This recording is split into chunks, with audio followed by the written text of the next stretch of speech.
ಕಾರ್ತೀಕ ಮಾಸದಲ್ಲಿ ವಿಶೇಷವಾಗಿ ಮಾಡಲೇಬೇಕಾದ ಅನೇಕ ಕರ್ತವ್ಯಗಳನ್ನೆಲ್ಲ ಕೇಳ್ತಾ ಬಂದ್ವಿ. ನಿನ್ನೆ ಅಹೋಬಿಲ ನರಸಿಂಹದೇವರ ಅರ್ಚಕನಾಗಿ ಒಬ್ಬನಿದ್ದ. ಆ ವ್ಯಕ್ತಿ ಬೆಕ್ಕಾಗಿ ಹುಟ್ಟಿದ ಅಂತ ಕಥೆಗಳನ್ನು ಕೇಳ್ತಾ ಬಂದ್ವಿ. ಆಕಾಶದೀಪ ಮೊದಲಿನಿಂದ ಪ್ರಾರಂಭ ಮಾಡಿ ಈ ಕಾರ್ತೀಕ ಮಾಸದ ಪ್ರಾರಂಭದಲ್ಲಿ ಶುಚಿರ್ಭೂತರಾಗಿ ಸ್ನಾನಾದಿ ಕಾರ್ಯಗಳನ್ನೆಲ್ಲ ಮಾಡ್ತಾ ಮಾಡ್ತಾ ಮಾಡ್ತಾ ದೀಪದಾನ ಮಾಡಬೇಕು, ತುಳಸಿ ವನಕ್ಕೆ ಅಂತ ಹೋಗಿ ಪ್ರದಕ್ಷಿಣೆ ಹಾಕಬೇಕು, ಹಾಗೆ ಅಂತ ಎಲ್ಲವನ್ನು ಶ್ರವಣ ಮಾಡ್ತಾ ಬಂದ್ವಿ. ನಿನ್ನೆ ತನಕ ಆಕಾಶದೀಪದ ಕಥೆ ಅಂತ ಹೇಳಿದರೆ ಆಕಾಶ ಬುಟ್ಟಿ, ಈ ವೃತ್ತಾಂತವನ್ನೆಲ್ಲ ನಾವು ನಿನ್ನೆನೇ ಶ್ರವಣ ಮಾಡ್ತಾ ಬಂದ್ವಿ. ಇವತ್ತೇ ಹೇಳುವಾಗ ಬ್ರಹ್ಮದೇವರನ್ನು ಕುರಿತು ನಾರದರು ಕೇಳುವಾಗ ನಾರದರಿಗೆ ಬ್ರಹ್ಮದೇವರು ಹೇಳ್ತಾರಂತೆ, ಈ ಕಾರ್ತೀಕ ಮಾಸದಲ್ಲಿ ವಿಶೇಷವಾಗಿ ದಾನದ ವಿಚಾರವನ್ನು ಹೇಳ್ರಿ, ಯಾವ್ಯಾವುದನ್ನು ದಾನ ಮಾಡಬೇಕು, ನಾವು ದಾನದ ಫಲ ಏನು ಅಂತ ಕೇಳ್ತಾ ಬರ್ತಾರಂತೆ. ಬ್ರಹ್ಮದೇವರು ಹೇಳುವಾಗ ಇಷ್ಟು ದಿವಸದಲ್ಲಿ ಆಗುವಾಗ ದೀಪದಾನ ಮಾಡ್ರಿ ಹಾಗೆ ಅಂತ ಹೇಳ್ತಾ ಬಂದರು.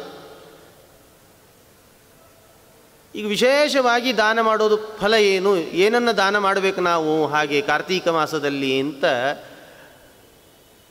ಕೇಳಿದಾಗ ಬ್ರಹ್ಮದೇವರು ಹೇಳ್ತಾ ಹೊರಟ್ರಂತೆ, ಗೋಪೀಚಂದನ ದಾನವನ್ನು ಮಾಡು, ಗೋದಾನ ಮಾಡು, ಗೋಪೀಚಂದನ ದಾನ ಮಾಡು, ಗೋದಾನ ಮಾಡು, ಸಾಲಿಗ್ರಾಮ ದಾನ ಮಾಡು, ಬಾಳೆಹಣ್ಣನ್ನು ದಾನ ಮಾಡು, ಧಾತ್ರಿ ಅಂತ ಹೇಳಿದರೆ ನೆಲ್ಲೆಕಾಯಿಯನ್ನು ದಾನ ಮಾಡು, ಫಲವನ್ನು ದಾನ ಮಾಡು, ವಸ್ತ್ರ ದಾನ ಮಾಡು, ಅನ್ನ ದಾನ ಮಾಡು, ಘೃತಮಿಶ್ರಿತವಾದ ಪಾಯಸವನ್ನು ದಾನ ಮಾಡು, ಇಷ್ಟೆಲ್ಲ ದಾನ ಮಾಡ್ತಾ ಬರಬೇಕು ಈ ಕಾರ್ತೀಕ ಮಾಸದಲ್ಲಿ ಅಂತ ಒಂದೊಂದಕ್ಕೆ ಒಂದೊಂದು ಫಲವನ್ನು ಹೇಳ್ತಾ ಬರ್ತಾರೆ. ಈ ಗೋಪೀಚಂದನ ದಾನ ಮಾಡೋದರಿಂದ ಸಕಲ ಪಾಪಗಳಿಂದ ವಿಮುಕ್ತನಾಗ್ತಾನಂತೆ ಮನುಷ್ಯ. ಈ ಕಾರ್ತೀಕ ಮಾಸದಲ್ಲಿ ವಿಶೇಷವಾಗಿ ಈ ಮಾಸದಲ್ಲ, ಯಾವಾಗಲೇ ಇಷ್ಟು ದಾನಗಳನ್ನು ಮಾಡಿದರೆ ಪಾಪದಿಂದ ವಿಮುಕ್ತಿ ಹೊಂದುತ್ತಾನೆ. ಕಾರ್ತೀಕ ಮಾಸದಲ್ಲಿ ಇದನ್ನು ವಿಶೇಷವಾಗಿ ಯಾಕೆ ಹೇಳಿದರು ಅಂತ ಹೇಳಿದರೆ, ಬಹಳ ಪರ್ವಕಾಲ ಇದು ಈ ಕಾರ್ತೀಕ ಮಾಸ. ಎಷ್ಟೆಷ್ಟು ಜನರು ಇದರಿಂದ ಪುಣ್ಯವನ್ನು ಪಟ್ಟುಕೊಂಡಿದ್ದಾರೆ, ಅದನ್ನು ಪಡ್ಕೊಂಡಿದ್ದಾರೆ. ಈ ಕಾರ್ತೀಕ ಮಾಸದಲ್ಲಿ ಗೋಪೀಚಂದನವನ್ನು ದಾನ ಮಾಡೋದರಿಂದ ವಿಶೇಷವಾಗಿ ಇಲ್ಲಿ ತನಕ ಮಾಡತಕ್ಕಂಥ ಎಲ್ಲ ಪಾಪಗಳು ಕೂಡ ನಾಶವಾಗ್ತದೆ. ಆದ್ದರಿಂದ ಗೋಪೀಚಂದನ ದಾನ ಮಾಡಬೇಕು ನಾರದ ಅಂತ ಹೇಳಲಿಕ್ಕೆ ಅಂತ ಹೊರಡ್ತಾರೆ. ಇನ್ನು ಗೋದಾನದ ಫಲವಂತೂ ಕೇಳಿದ್ದೀರಿ. ಗೋದಾನದ ಫಲ, ಗೋವುಗಳಲ್ಲೇ ದೇವಾನುದೇವತೆಗಳ ಸನ್ನಿಧಾನ ಇರ್ತದೆ. ಅಂತಹ ತುಂಬಿದ ಗೋವನ್ನು ಯಾರಾದರೂ ಒಬ್ಬ ಬ್ರಾಹ್ಮಣನಿಗೆ, ಸದ್ಬ್ರಾಹ್ಮಣನಿಗೆ ದಾನ ಮಾಡ್ತೀರಿ ಅಂತ ಆದರೆ ಸರ್ವ ಪಾಪಗಳಿಂದಲೂ ವಿಮುಕ್ತಿ ಹೊಂತೀರಿ ನೀವು ಹಾಗೆ ಅಂತ ಬ್ರಹ್ಮದೇವರು ಹೇಳ್ತಾ ಹೊರಡ್ತಾರೆ. ಇಷ್ಟು ದಾನದ ಕಥೆಗಳನ್ನೆಲ್ಲ ಹೇಳ್ತಾ ಈ ಕಾರ್ತೀಕ ಮಾಸದಲ್ಲಿ ಭಗವಂತನ ಮಂದಿರಕ್ಕೆ ಅಂತ ಪ್ರದಕ್ಷಿಣೆ ಹಾಕಬೇಕಂತೆ. ಪ್ರದಕ್ಷಿಣೆ ಹಾಕ್ತೇವೆ ನಾವೆಲ್ಲ. ಪ್ರದಕ್ಷಿಣೆ ಹಾಕೋದ್ರ ಫಲ ಏನು ಅಂತ ಕೇಳ್ತಾರೆ. ಈ ಕಾರ್ತೀಕ ಮಾಸದಲ್ಲಿ ಪ್ರದಕ್ಷಿಣೆಯ ಫಲ ಒಂದೊಂದು ಹೆಜ್ಜೆ ಇಡ್ತಾ ಪ್ರದಕ್ಷಿಣೆ ಮಾಡ್ತೀರಿ ಅಂತ ಆದರೆ ಒಂದೊಂದು ಹೆಜ್ಜೆಗೆ ಅಶ್ವಮೇಧ ಯಾಗದ ಫಲ, ಅಶ್ವಮೇಧ ಯಾಗ ಮಾಡಿದರೆ ಎಷ್ಟು ಫಲ ಬರಬೇಕೋ ಅಷ್ಟು ಫಲ ಇದೆ ನೋಡು ಹಾಗೆ ಅಂತ ಹೇಳ್ತಾ ಹೊರಡ್ತಾರೆ. ಇನ್ನು ಪ್ರದಕ್ಷಿಣೆ ನಮಸ್ಕಾರ, ಕಾರ್ತೀಕ ಮಾಸದಲ್ಲಿ ವನಭೋಜನ, ಮೊನ್ನೆನೇ ಹೇಳಿದೆ ನಾನು, ವನಭೋಜನ ಮಾಡೋದ್ರಿಂದ ಕುಟುಂಬ ಸಮೇತರಾಗಿ ವನಕ್ಕೆ ಅಂತ ಹೋಗಿ ಧಾತ್ರಿ ಛಾಯಾ ವೃಕ್ಷದ ತಳಗಡೆ ಕೂತುಕೊಂಡು ಭೋಜನ ಮಾಡ್ತೀರಿ ಅಂತ ಆದರೆ ಅವರು ಕೂಡ ಎಲ್ಲ ಪಾಪಗಳಿಂದ ವಿಮುಕ್ತರಾಗಿ ಕಮಲನಾಭನ ಪದ್ಮ ಪಾದಗಳಲ್ಲಿ ಸೇರ್ತೀರಿ ಅಂತ ಇಷ್ಟು ದಾನದ ಫಲ.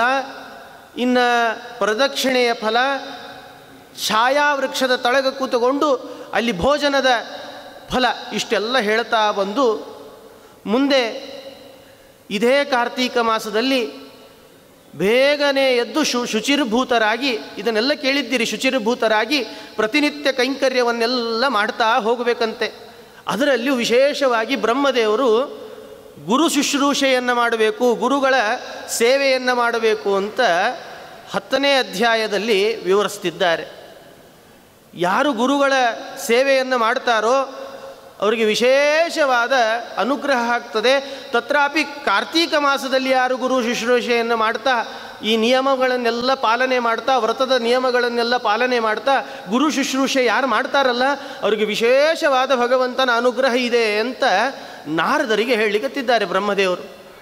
ನೋಡು, ಗುರೌ ತುಷ್ಟೇ ಚ ತುಷ್ಟಾ ಸ್ಯುಃ ದೇವಾಃ ಸರ್ವೇ ಸ ವಾಸವಾಃ. ಗುರೌ ರುಷ್ಟೇ ಚ ರುಷ್ಟಾ ಸ್ಯುಃ ದೇವಾಃ ಸರ್ವೇ ಸ ವಾಸವಾಃ. ಏನು ಹೀಗಂದರೆ, ಒಂದು ವೇಳೆ ಗುರುಗಳು ಸಂತೋಷವರಿಂದ ಶಿಷ್ಯನ ಮೇಲೆ ಕೃಪೆ ತೋರ್ತಾರೆ ಅಂತಾದರೆ ದೇವತೆಗಳು ಮೇಲೆ ನಿಂತು ಅವರೂ ಕೂಡ ಸಂತೋಷದಿಂದ ಕೃಪೆ ತೋರ್ತಾರಂತೆ. ಒಂದು ವೇಳೆ ಗುರುಗಳೇನಾದರೂ ನಮ್ಮ ಮೇಲೆ ಕೋಪಗೊಂಡರು, ನಮ್ಮ ಮೇಲೆ ಬೇಸರ ವ್ಯಕ್ತಪಡಿಸ್ತಾರೆ ಅಂತ ಆದರೆ ಮೇಲಿದ್ದ ಎಲ್ಲ ದೇವತೆಗಳು ಕೂಡ ಅವರ ಮೇಲೆ ಕೋಪವನ್ನೇ ಕೊಡ್ತಾರೆ, ಶಾಪವನ್ನೇ ಕೊಡ್ತಾರಂತೆ ಅಂತ ಗುರುಗಳ ಮಹಿಮೆಯನ್ನು ಹೇಳಲಿಕ್ಕೆ ಅಂತ ಹೊರಡ್ತಾರೆ. ಇದರಲ್ಲಿ ಒಂದು ಕಥೆಯನ್ನು ಆರಿಸಿಕೊಳ್ಳುತ್ತಾರೆ. ಒಬ್ಬ ಗುರುಗಳು ಅಂತ ಹೇಳಿದರೆ ಗೌತಮರೇ ಗುರುಗಳು. ಅವರಿಗೆ 3 ಮಂದಿ ಶಿಷ್ಯರಿದ್ರಂತೆ. ಕಪಿಲ, ಸುಮೇಧ, ಮೇಧಾವಿ ಅಂತ. ಮೇಧಾವಿ, ಕಪಿಲ, ಸುಮೇಧ. ಗೌತಮ ಋಷಿಗೆ 3 ಮಂದಿ ಶಿಷ್ಯರಿದ್ರಂತೆ. ಆ ಕಪಿಲ ಋಷಿಗಳು, ಗೌತಮ ಋಷಿಗಳು ವನಕ್ಕೆ ಅಂತ ಹೋಗಿ ಭಾಗೀರಥಿ ತೀರದ ಹತ್ತಿರ ಸಿದ್ಧಾಶ್ರಮ ಅಂತ ಒಂದು ಆಶ್ರಮದಲ್ಲಿ ಗೌತಮ ಋಷಿಗಳು ಅಲ್ಲಿ ವಾಸವಾಗಿ, ತಮ್ಮ ಪತ್ನಿಯ ಒಟ್ಟಿಗೇನೆ ವಾಸವಾಗಿ ಶಿಷ್ಯರನ್ನು ಇಟ್ಟುಕೊಂಡು ಪಾಠವನ್ನು ಹೇಳ್ತಾ ಹೇಳ್ತಾ ಸ್ವಾಧ್ಯಾಯ ಪ್ರವಚನಾಭ್ಯಾಂ ನ ಪ್ರಮತಿತವ್ಯಂ. ಸ್ವಾಧ್ಯಾಯ, ಅಧ್ಯಯನ, ಪ್ರವಚನ, ಪಾಠ, ಇದು ಅದರಲ್ಲಿಯೂ ತತ್ರಾಪಿ ಕಾರ್ತೀಕ ಮಾಸದಲ್ಲಿ ವಿಶೇಷವಾದ ಕಾರ್ಯಗಳನ್ನು ಮಾಡಲಿಕ್ಕೆ ಅಂತ ಗೌತಮ ಋಷಿಗಳು ಸಿದ್ಧಾಶ್ರಮದಲ್ಲಿ ಅಂತಿರ್ತಾರಂತೆ. ಶಿಷ್ಯರಿಗೆ ಒಂದು ದಿವಸ ಕಾರ್ತೀಕ ಮಾಸ ಪ್ರಾಪ್ತಿ ಆಗ್ತಾ ಇದೆ, ಕಾರ್ತೀಕ ಮಾಸ ಬರ್ತಾ ಇದೆ, ವಿಶೇಷ ಪೂಜೆ ಮಾಡಬೇಕು, ಒಂದು ಕೆಲಸ ಮಾಡಿರಿ ಶಿಷ್ಯರೇ, ನೀವು ನಿಮಗೆ ಒಬ್ಬೊಬ್ಬರಿಗೆ ಒಂದೊಂದು ತರಲಿಕ್ಕೆ ಅಂತ ಹೇಳ್ತೇನೆ, ಕಾಡಿಗೆ ಅಂತ ಹೋಗಿ ಅದನ್ನೆಲ್ಲ ಆರಿಸಿಕೊಂಡು ಬರ್ರಿ ಅಂತ ಒಬ್ಬೊಬ್ಬರಿಗೆ ಒಂದು ವಸ್ತುವನ್ನು ತರಲಿಕ್ಕೆ ಅಂತ ಹೇಳ್ತಾರಂತೆ, ಆಜ್ಞೆ ಮಾಡ್ತಾರಂತೆ. ನೋಡು ಮೇಧಾವಿ, ಕಪಿಲ, ಸುಮೇಧ, ನೀವೊಂದು ಕೆಲಸ ಮಾಡಿರಿ, ಒಬ್ಬರು ತುಳಸಿಯನ್ನು ಆರಿಸಿಕೊಂಡು ಬರ್ರಿ, ಒಬ್ಬರು ಹಣ್ಣನ್ನು ತಗೊಂಡು ಬರ್ರಿ, ಒಬ್ಬರು ಹೂಗಳನ್ನು ತಗೊಂಡು ಬರ್ರಿ, ಭಗವಂತನ ಪೂಜೆ ಮಾಡಬೇಕು, ಸಾಮಗ್ರಿಗಳು ಬೇಕಾಗ್ತದೆ, ನೀವು ಆರಿಸ್ಕೊಂಡು ಬರ್ರಿ ಕಾಡಿನಲ್ಲಿ ಅಡ್ಡಾಡಿಕೊಂಡು ಅಂತ ಆ ಶಿಷ್ಯರಿಗೆ ಗೌತಮ ಋಷಿಗಳು ಆಜ್ಞೆ ಮಾಡ್ತಾರಂತೆ. ಬಹಳ ಭಕ್ತಿಯಿಂದ, ಶಿಷ್ಯರೂ ಕೂಡ ಭಕ್ತಿಯಿಂದಲೇ ಇದ್ರಂತೆ, ಯಾರೂ ಕೂಡ ಪ್ರತಿಯಾಗಿ ಮಾತಾಡ್ತಿದ್ದಿಲ್ಲ. ಆಗಿನ ಕಾಲದ ಶಿಷ್ಯರು, ಈಗಿನ ಕಾಲ ಶಿಷ್ಯರೆಲ್ಲ ಪ್ರತಿಯಾಗೇ ಮಾತಾಡೋದ್ರಿಂದ ಪ್ರಾರಂಭ ಮಾಡ್ತಾರೆ. ಯಾಕೆ ನಾವು ಅದನ್ನು ತರಬೇಕು, ನಮಗಾಗೋದಿಲ್ಲ ಅಂತಲೇ ಪ್ರಾರಂಭ. ಅದರಿಂದ ಶಿಷ್ಯರಿಗೆ ಹೇಳುವಾಗ ಗುರುಗಳೇ ಹೆದರ್ತಾರೆ ಈಗಿನ ಕಾಲಕ್ಕೆ. ನೋಡು ಶಿಷ್ಯ, ಇಂಥ ಕೆಲಸ ಮಾಡು ಅಂತ ಹೇಳಬೇಕಾದ್ರೆ ವಿಚಾರ ಮಾಡಿ ಹೇಳಬೇಕಾಗ್ತದೆ, ಕೇಳದೇ ಇದ್ದರೆ ಮರ್ಯಾದೆ ಹೋಗ್ತದೆ. 4 ಮಂದಿ ಮುಂದೆ ಶಿಷ್ಯನಿಗೆ ಆಜ್ಞೆ ಮಾಡೋದು ಅಂತಂದಾಗ ಶಿಷ್ಯ ಕೇಳದೇ ಇದ್ದರೆ ಮರ್ಯಾದೆ ಹೋಗ್ತದೆ. ಹಾಗಿದ್ದಿದ್ದಿಲ್ಲಂತ ಆವಾಗಿನ ಕಾಲ. ಏನು ಗುರುಗಳು ಆಜ್ಞೆ ಮಾಡ್ತಾರಲ್ಲ ಅದನ್ನು ಪರಿಪಾಲನೆ ಮಾಡೇ ತೀರ್ತಿದ್ರಂತೆ, ಅಂತಹ ಶಿಷ್ಯರೇ ಇರ್ತಿದ್ರು. ಅದರಲ್ಲಿಯೂ ಕೂಡ ಈ ಮೇಧಾವಿ, ಕಪಿಲ, ಸುಮೇಧ ಬಹಳ ವಿನಮ್ರತೆಯಿಂದ ಗುರುಗಳ ಆಜ್ಞೆಯನ್ನು ಪರಿಪಾಲನೆ ಮಾಡ್ತಾ, ಗುರುಗಳ ಹತ್ರ ಪಾಠವನ್ನು ಕೇಳ್ತಾ ಕೇಳ್ತಾ ಕೇಳ್ತಾ ಗುರು ಶುಶ್ರೂಷೆಯನ್ನು ಮಾಡ್ತಾ ಕಾಲವನ್ನು ಕಳೀತಾ ಇದ್ರಂತೆ. ಒಂದು ಸಲ ಗೌತಮರು ಈ ರೀತಿಯಾಗಿ ಹೇಳಿದಾಗ, ಆಯ್ತು ಹಾಗಾದರೆ ನಾನು ಕಾಡಿಗೆ ಅಂತ ಹೋಗಿ ನಾವು ಪುಷ್ಪ, ಹೂಗಳನ್ನು, ತುಳಸಿ ಇವನ್ನೆಲ್ಲ ಆರಿಸ್ಕೊಂಡು ಬರ್ತೇವೆ ಗುರುಗಳೇ ಅಂತ ಹೊರಡ್ತಾರಂತೆ.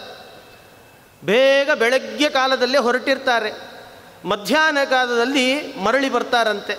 ಬಂದಾಗ ಆ ಎಷ್ಟು ಕಾಲದಲ್ಲಿ ಹೋಗಿರ್ತಾರೋ ಅಷ್ಟು ಸಮಯದಲ್ಲಿ ತರಬೇಕಾದ ವಸ್ತುಗಳನ್ನು ತಂದಿದ್ದಿಲ್ಲಂತೆ, ಸ್ವಲ್ಪ ವಸ್ತುಗಳನ್ನು ತಂದಿದ್ರಂತೆ.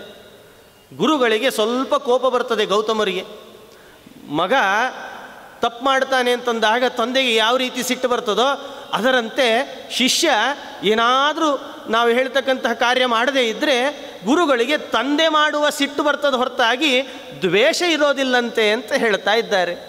ಗುರುಗಳಿಗೆ ಕೋಪ ಬರ್ತದೆ.